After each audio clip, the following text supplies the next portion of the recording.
Hi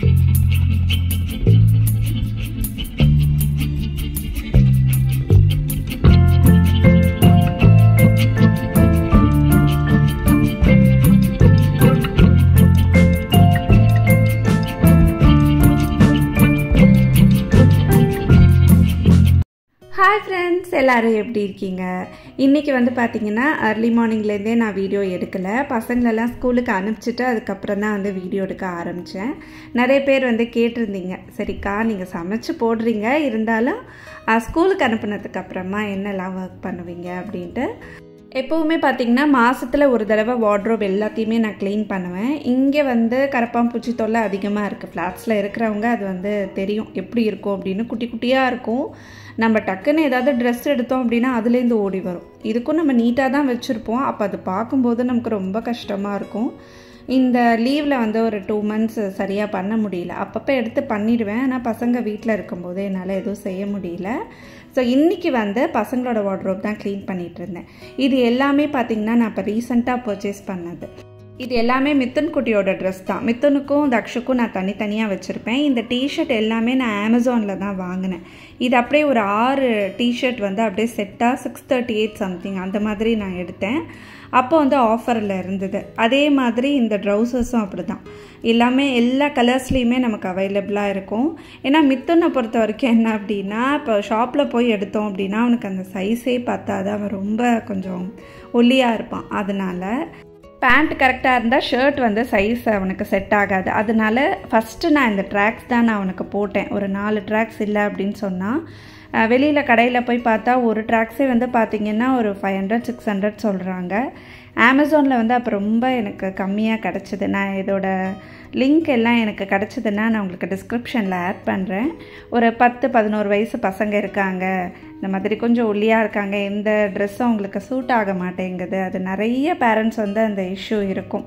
நானும் அதை வந்து ஃபேஸ் பண்ணியிருக்கேன். அதுவும் மித்துனுக்காக இப்போ வந்து நான் கொஞ்சம் ட்ரெஸ்ஸு சேர்த்துட்ருக்கேன். அவன்கிட்ட இருக்குது, இருந்தாலும் எல்லாமே வந்து ஒரு சைஸ் ஃபிட் ஆகாத மாதிரியே இருக்கும். ஸோ அதனால் அவனுக்கெல்லாம் கொஞ்சம் பர்ச்சேஸ் பண்ணியிருந்தேன். அதை தான் உங்கள்கிட்ட காமிச்சேன். டெய்லி வந்து ஒன்று ஒரு நாளைக்கு க்ளீன் பண்ணுவேன். அந்த ரொட்டீன்லாம் முடிஞ்சதுக்கப்புறமா தக்ஷுக்குட்டியை கூட்டிகிட்டு வரதுக்கு முன்னாடி கொஞ்சம் நேரத்துக்கு முன்னாடியே போயிடுவேன். அவனுக்கு வந்து 2:40க்கு விடுவாங்க. நான் வந்து பார்த்திங்கன்னா ஒரு 1:30 மணி அந்த மாதிரி கிளம்புவேன். ஏதாவது வீட்டுக்கு ஏதாவது தேவை வாங்கணும் அப்படின்னா. இப்போ இந்த ப்ரூம் ஸ்டிக் வந்து நான் இப்போ புதுசாக வாங்கினேன். இது வந்து உங்களுக்கு ரொம்பவே நல்லாயிருக்கும். இங்கே வந்து முருகன் ஸ்டோர்ஸில் நமக்கு இது கிடைக்கும். மற்ற ஷாப்ஸ்லலாம் இருக்கும், ஆனால் கொஞ்சம் காஸ்ட் வந்து ஜாஸ்தியாக இருக்கிற மாதிரி எனக்கு தோணும். அங்கே கொஞ்சம் நமக்கு ரீசனபிளாக இருக்கும். அதோட ப்ரைஸ் வந்து 125 சம்திங், எனக்கு சரியாக ஞாபகம் இல்லை. நான் பார்த்துட்டு செக் பண்ணிவிட்டு நான் உங்களுக்கு சொல்கிறேன். அப்புறம் இந்த மாதிரி பாட்டில் எல்லாம் புதுசாக வாங்கினேன். அதாவது அவ்வளோ பாட்டில் தொலைக்கிறேங்க. எப்படி தான் அந்த பாட்டிலெலாம் மிஸ் பண்ணுறேன் அப்படின்னு எனக்கே தெரியல. இப்போ ரீசெண்டாக நிறைய பாட்டிலை தொலைச்சிட்டேன். சரி வீட்டுக்கு தண்ணி குடிக்கிறதுக்கு ஒன்றுமே இல்லையே அப்படின்னு சொல்லிட்டு இதெல்லாம் கொஞ்சம் சீப்பாக இருந்தது. 120, 100 அந்த மாதிரிலாம். ஸோ இது வந்து நான் இப்போ வாங்கினேன். இது ரொம்பவே நல்லா இருந்துச்சு. இந்த வாயு நல்லா அகலமாக இருக்கும், நிறைய தண்ணி பிடிக்கும். இது வந்து நான் 3 பாட்டில் வாங்கினேன். ஸோ இது அதுக்கப்புறமா இன்னொன்று காமிக்கிறேன் பாருங்கள். இதுவும் கொஞ்சம் நல்லா இருந்துச்சு. இது வந்து நம்ம எங்கேயாவது ட்ராவல் போகிறோம் அப்படின்னா எடுத்துகிட்டு போகலாம். அது கொஞ்சம் நல்லா வெயிட்டாக இருக்கும் தண்ணி பிடிச்சி வச்சோம் அப்படின்னா. இது வந்து மித்துன் இது எனக்கு தான் வேணும், நான் எடுத்துகிட்டு போவேன் ஸ்கூலுக்கு அப்படின்னா. ஸோ பசங்க ஸ்கூலுக்கு வந்து நான் வேறு பாட்டில் வச்சுருக்கேன். பிளாஸ்டிக் வந்து கொடுக்க வேண்டாம் அப்படின்ட்டு இந்த டிஃபன் பாக்ஸ் வந்து நான் இப்போது ரீசெண்டாக வாங்கினேன். இந்த ஷார்ட்ஸ்லலாம் நான் போட்டிருப்பேன் நான் இதில் பேக் பண்ணுறேன் அப்படின்னு. அப்புறமா ஓம வாட்டர், அப்புறம் குட்டி குட்டி தட்டு, இதெல்லாம் நமக்கு அப்பப்போ தேவைப்படும் கிச்சனுக்கு. வருஷம் புது டிஃபன் பாக்ஸ் வாங்க மாட்டேன். இருக்கிறதுலே வந்து நான் அட்ஜஸ்ட் பண்ணிப்பேன். இது வந்து நான் ரொம்ப நாளாக தேடிட்டு இருந்தேன். ஓவல் ஷேப்பில் இருக்கும். ஸோ இது வந்து பார்த்திங்க அப்படின்னா தாராளமாக வந்து நம்ம கொஞ்சம் எக்ஸ்ட்ரா ரைஸும் வைக்கலாம். ஏன்னா பசங்க வளர கொஞ்சம் நம்ம சாப்பாடு ஜாஸ்தியாக கொடுக்குற மாதிரி இருக்கும் இல்லையா. அவன் வந்து முன்னே எடுத்துகிட்டு போகிறது கொஞ்சம் சின்னதாக இருக்கும். அதனால தான் நான் இந்த வருஷம் மாற்றினேன். ஸோ அதில் இருக்கிற ஸ்டிக்கர்ஸ்லாம் நம்ம பிரிக்கிறதுக்கு இந்த மாதிரி நம்ம ஹீட் பண்ணோன்னா அந்த ஸ்டிக்கர்ஸ் வந்துடும். இது எல்லாருக்குமே தெரியும். ஃபஸ்ட்டு நான் அந்த வேலையை தான் பார்த்துட்டு இருந்தேன். ஏன்னா இதை அப்படியே வச்சுட்டேன் அப்படின்னா மறந்து போயிடுவேன். சரி, அதனால் ஃபஸ்ட்டு இந்த வேலையை பார்த்துடலான்ட்டு அந்த பாட்டில் எப்படி இருக்குது அப்படின்னு நான் உங்களுக்கு காமிக்கிறேன் வாங்கினது. இது மாதிரி இருந்தால் தான் நம்ம ஈஸியாக குடிக்கிறதுக்கும் ஈஸியாக இருக்கும். இது ஃபஸ்ட்டு வாங்கினோன்னே மித்தன் குட்டி நான் இதை ஒரு தடையாவது நான் ஸ்கூலுக்கு எடுத்துகிட்டு போகிறேன் அப்படின்னு சொல்லிட்டான். பசங்க ஸ்கூல் விட்டு வந்தவுடனே ஒரு நாள் ஒரு மாதிரி ஸ்நாக்ஸ் கொடுப்பேன். ஸோ அன்றைக்கி எனக்கு ரொம்ப டல்லாக இருந்துச்சு அப்படின்னா சிம்பிளாக முடிச்சிடுவேன். இல்லை கொஞ்சம் ஆக்டிவாக இருக்கேன், ஏதாவது குக் பண்ணுறேன் அப்படின்னா கொஞ்சம் நல்லாவே பண்ணி கொடுப்பேன். மித்துனுக்கு இன்றைக்கி ஸ்நாக்ஸ்க்கு என்ன தரேன் அப்படின்னா எப்பயும் போல் பால் ஒரு டம்ளர் கொடுத்துருவேன். இது ஹார்லிக்ஸில் சாக்லேட் ஃப்ளேவர் இருக்குது, அது ரொம்பவே நல்லாயிருக்கு. இது மித்துன் தக்ஷு 2 பேருக்குமே அது ரொம்ப பிடிக்கும். திடீர்னு மித்துன் என்ன கேட்பான் அப்படின்னா அவனுக்கு பாயசம்னா ரொம்ப பிடிக்கும். அது அந்த ஜவ்வரிசி பாயசம், சேமியா பாயசம், அவல் பாயசம், வெள்ளையாக இருக்கணும் அந்த பாயசம். நம்ம ஒயிட் சுகர் போட்டு பண்ணுற மாதிரி தான் இருக்கும் அந்த பாயசம்லாம். வீக்லி ஒன்ஸ் அந்த மாதிரி ஏதாவது பண்ணி கொடுப்பேன். அது பண்ணும்போது நான் உங்களுக்கு ஷேர் பண்ணுறேன். இந்த ஜவ்வரிசி குட்டி குட்டியாக ஜவ்வரிசி இருக்கு இல்லையா, அது ரொம்ப பிடிக்கும் அவனுக்கு. ஸோ இன்றைக்கி ஸ்நாக்ஸுக்கு டேட்ஸில் ஒரு பாதாம், பிஸ்தா அந்த மாதிரி வச்சு கொடுப்பேன். ஸோ இது சாப்பிட்டாலே அவனுக்கு ரொம்ப ஃபில்லிங்காக இருக்கும். நான் சொல்லியிருந்தேன் ஒரு ஷார்ட்ஸ்லேயோ வீடியோலேயோ மித்துன் இப்போ மேக்ஸுக்கும் டியூஷன் போகிறான் அப்படின்ட்டு. மேக்ஸ் கொஞ்சம் டஃப்பாக இருக்குது. ஏன்னா எப்படி கேட்குறாங்க அப்படின்னா உங்களுக்கு நல்லா ட்விஸ்ட் பண்ணி தான் கேட்குறாங்க. அப்படியே நம்ம படிக்கும் போதெல்லாம் அப்படியே மேக்ஸில் சம்ஸ் இருக்கும், அது அப்படியே நம்ம படிச்சுட்டு போவோம். இப்போ அப்படிலாம் இல்லை, அவங்க ரொம்ப யோசிக்கிற மாதிரி இருக்குது. ஸோ அதனால் நான் என்ன பண்ணிட்டேன்னா மேக்ஸ்க்கு மட்டும் நான் டியூஷன் வச்சுருக்கேன். ஸோ ப்ளஸ் ஹிந்திக்கும் இப்போ போகிறான். ஹிந்தி கொஞ்சம் நான் சொல்லி கொடுத்துட்ருந்தேன். அது பார்த்திங்கன்னா கொஞ்சம் எனக்கு புரியல. ஓரளவுக்கு படிப்பேன், எழுதுவேன், என்னால் சொல்லி கொடுக்குற அளவுக்கு தெரியல எனக்கு. அதனால் அதுக்கும் வச்சுருக்கேன். டியூஷன் போயிட்டு வந்தவொடனே பசிக்குது அப்படின்னு சொல்லுவான். கண்டிப்பாக சொல்லுவான், அம்மா பசிக்குதுமா, ஏதாவது ஸ்பெஷலாக பண்ணி கொடு அப்படின்பான். ஸோ இன்றைக்கி ஒயிட் நூடுல்ஸ் இருக்கு இல்லையா, அது நம்ம ஒயிட் பாஸ்தா பண்ணுவோம்ல அந்த டைப்பில் பண்ணலாம் அப்படின்ட்டு ஃபஸ்ட்டு நிறையா கார்லிக் வெங்காயம் அது போட்டு நல்லா ஃப்ரை பண்ணிட்டேன். நமக்கு என்ன வெஜிடபிள்ஸ் பிடிக்குதோ, குடமிளகா மெயின், அதுக்கப்புறமா நான் கொஞ்சம் கேரட் குட்டி குட்டி பீசஸாக கட் பண்ணி போட்டிருக்கேன். இதில் தக்காளி நீங்கள் பிளான்ச் பண்ணி போடலாம். ஒரு 4-5 தக்காளி பிளான்ச் பண்ணி அதுக்கப்புறம் அதை அரைச்சி அப்படியே நான் சேர்த்துட்டேன்.